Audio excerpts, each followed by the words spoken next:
Salut tout le monde, on se retrouve aujourd'hui pour une nouvelle vidéo qui est une update lecture et je vais vous présenter mes 3 dernières lectures. A commencer par You Know Me Well de David Levithan et Nina Lacour.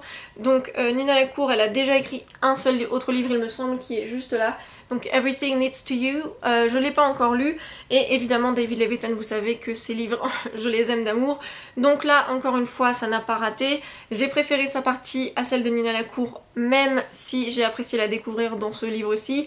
Mais dans les livres qu'il coécrit, c'est souvent sa partie que je préfère en fait. Je sais pas pourquoi, peut-être que c'est parce que je l'aime tellement que voilà. Donc ce livre-ci, c'est l'histoire de Mark et de Kate. Ça se passe à San Francisco et Mark est amoureux donc de son meilleur ami qui visiblement ne semble pas forcément partager ses sentiments mais avec qui s'est déjà passé des choses, et Kate est amoureuse d'une fille qu'elle n'a jamais rencontrée.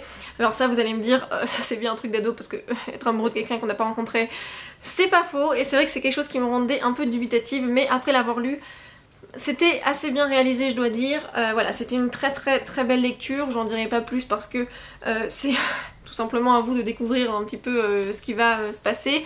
En fait c'est une histoire d'amitié plus qu'une histoire d'amour, puisque comme vous pouvez le voir ici, il y est écrit They were friends at first sight, donc généralement c'est en fait le coup de foudre par rapport à l'amour, mais là c'est le coup de foudre amical.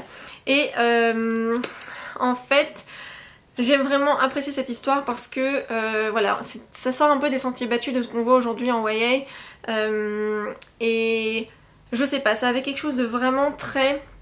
Alors je sais pas le mot en français mais qui fait chaud au cœur quoi, et voilà, c'était vraiment touchant. Je trouve que le personnage de Mark est absolument incroyable, je me suis énormément attachée et identifiée à lui. Je me reconnais totalement dans son personnage, et encore une fois David Levithan a fait des miracles avec ses doigts parce que c'est... Je saurais même pas comment vous l'expliquer, mais voilà, il parle d'un cœur brisé et en même temps de l'espoir qu'il y a à explorer le monde après et à rencontrer d'autres gens. Et j'ai vraiment apprécié la façon dont il l'a faite. Quelque chose qui m'a beaucoup plu aussi, c'est que ce livre-là se passe sur une semaine, pendant la semaine...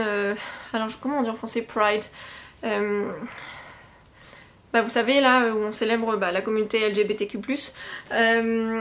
Et du coup en fait j'ai apprécié que ce soit sur une semaine parce que d'une certaine manière les sentiments ils restent les mêmes un petit peu, mais on voit à quel point ça peut être rapide quand on rencontre les bonnes personnes de se sentir mieux. Et pareil Kate, même s'il y a certains passages où j'étais moins en raccord avec elle, voilà, j'ai apprécié que comment elle s'appelle, Nina Lacour, approche des sujets comme voilà, on sort du lycée, on sait pas forcément ce qu'on a envie de faire de sa vie, mais on est poussé à aller à l'université, et c'est des choses qu'elle approche et qui à mon avis surtout aux États-Unis doivent être un peu tabous. Donc voilà, pour moi c'était une vraiment belle réussite et je le recommande énormément. Je ne sais pas si il est prévu en français, mais c'est écrit très simplement, donc si vous avez un niveau d'anglais assez correct en tout cas, et bien vous pourrez le lire sans problème.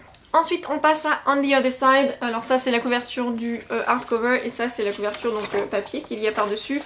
Mais j'ai pas remis la couverture depuis que je l'ai lu. Pareil, ça c'était une superbe lecture. Alors je savais pas du tout à quoi m'attendre parce que je n'ai pas encore lu le livre de non-fiction de Carrie O. Fletcher qui est l'auteur de ce livre. Ce qui est ce que j'aurais aimé savoir, c'est sorti en français mais je ne sais pas le titre en français, donc j'essaie de faire une traduction du livre du titre en anglais, mais bref, je vous mettrai en barre d'infos tous les livres de Carrie O. Fletcher. Celui-ci je sais pas s'il est déjà prévu en français, mais ça m'étonnerait qu'il soit pas publié vu qu'elle a déjà eu une traduction. Mais là c'est totalement différent, et alors je ne savais pas dans quoi je me plongeais quand j'ai commencé le livre. J'avais pas lu le synopsis, j'avais juste vu la couverture et évidemment j'ai craqué juste pour la couverture. C'est pas grave, mais j'en suis ravie parce que c'était juste génial. Alors clairement il y avait un peu des éléments what the fuck, mais en sachant que c'est du magical realism, donc c'est un livre réaliste avec des éléments magiques, du coup tout de suite ça paraissait un peu moins étonnant, mais quand même il y avait des trucs, c'était... limite. En fait c'est l'histoire d'une femme qui vient de mourir, elle est aux portes du paradis et elle doit, on va dire, aller rencontrer des membres de sa famille au fur et à mesure pour dévoiler des secrets. Et en fait on retrace un petit peu sa vie et juste c'était trop bien en fait, c'était super bien écrit, je m'attendais pas du tout à ça. C'est très simple mais c'est efficace et c'est poétique, et Et en fait les personnages sont extrêmement sympathiques, on s'y attache vraiment. Il y en a pas mal mais on se sent pas perdu. Alors il y a des décisions, enfin en gros le livre par rapport à une décision en particulier qui a changé la vie de cette femme. Et pour moi cette décision elle est pas valable. En fait c'est aussi une des choses pour laquelle une des raisons pour laquelle j'ai pas eu de coup de cœur. C'est que pour moi cette décision elle n'est absolument pas... C'était pas la seule décision qu'il y avait et pourtant pour elle c'était absolument l'unique, il pouvait pas y en avoir d'autres. Mais évidemment si elle avait pas pris cette décision il y aurait pas de livre, donc je me suis un petit peu calmée à ce niveau là. Et voilà, c'était vraiment un très beau contemporain. Ça se lit comme un YA alors que finalement les personnages sont beaucoup plus âgés. Mais voilà, c'était très beau. J'ai pas envie d'en dire plus parce que c'est vraiment un livre lyrique où il faut découvrir l'univers et les personnages et tout ça. Mais voilà, c'était beau tout simplement. Je pense qu'il n'y a pas d'autre mot. Mais encore une fois, l'histoire avec l'arbre que vous pouvez voir là, vraiment c'était du grand what the fuck que j'ai encore pas compris. Mais voilà, une très belle lecture que je recommande. Pareil, c'est un anglais moins simple que celui de David Levithan, je dirais. Parce qu'il y a pas mal de... parfois des passages un peu plus magiques comme je vous ai dit. Et puis il est un peu plus fourni, je dirais. Mais ça reste quand même assez abordable. Mais encore une fois, je doute qu'il ne sorte pas en français. Donc... quand j'aurai des news à ce niveau-là, je partagerai sur les réseaux sociaux, mais je vous invite fortement à lire si vous lisez en anglais parce que déjà le livre est magnifique et en plus de ça, le contenu est vraiment très bon, donc un gros point pour lui. Et enfin, on va passer à une... Enfin, c'est pas une BD, ça c'est un graphic novel, non ? Un BD graphic novel, je ne sais pas. C'est Ce n'est pas toi que j'attendais de Fabien Toulmé, paru aux éditions Delcourt. Celui-ci, j'avais entendu de très bons avis, des avis mais dithyrambiques de pas mal de mes amis. Celui-ci appartient d'ailleurs à Noémie du blog Il n'y a qu'un pas. Pour tout vous dire, j'ai pas eu un coup de cœur, vraiment pas. J'ai pas du tout été émue en fait et je sais pas si ça fait de moi quelqu'un de pas bien. Tout le monde a été extrêmement touché par l'histoire. Moi je dois dire que pas vraiment en fait. J'ai plutôt été... j'ai trouvé intéressant d'en parler. J'ai trouvé que c'est vrai que c'était important parce qu'il y a encore beaucoup de préjugés là-dessus, moi y comprise. Mais juste en fait j'ai trouvé qu'il n'y avait pas d'émotion. Alors je ne sais pas comment c'est possible mais c'est possible. Et donc c'est l'histoire d'un jeune papa qui attend son deuxième enfant et il s'avère que c'est une fille atteinte de trisomie 21. Et du coup voilà, c'est un petit peu son parcours pour accepter ça et pour comprendre ce que c'est et tout ce qu'il y a autour.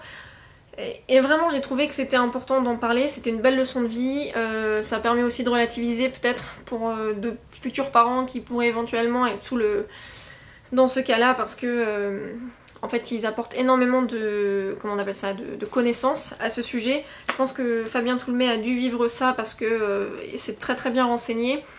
Et voilà, c'était vraiment une bonne lecture, mais au-delà de ça, pour moi il m'a manqué vraiment un côté...